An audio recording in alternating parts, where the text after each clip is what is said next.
Closer to home, one of Toronto's most interesting museums has lost its founder. Sonja Bata, the woman behind the Shoe Museum bearing her family name, has died.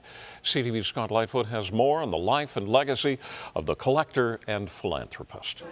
This is not just a shoe museum.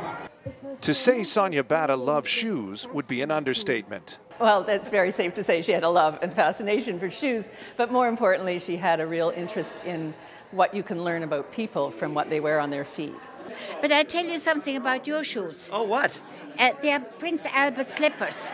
From red carpets to rare finds, Bata's shoe schooling began as she and her husband expanded their business of the same name into more than 70 countries. Originally collecting footwear for research, in 1995 she opened the Bata Shoe Museum on Bloor Street to share her knowledge and her collection with the public.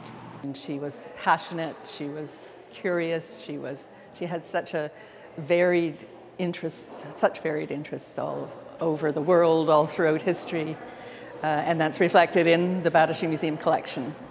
An officer of the Order of Canada, Bata was also an avid philanthropist and remained involved with the museum as it grew to a collection of more than 13,000 pairs of shoes. When asked, what's your favorite shoe?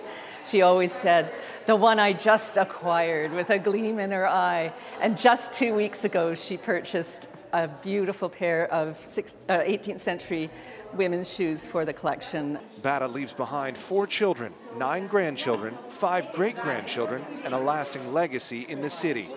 Her mark is leaving this unique cultural gem. She always called it a gem of a museum, and it really is a beautifully designed building by Raymond Moriyama, and the contents within are just incredibly exciting. And so we're just, as I say, very grateful to her for leaving that legacy to Toronto. Sonja Bata was 91.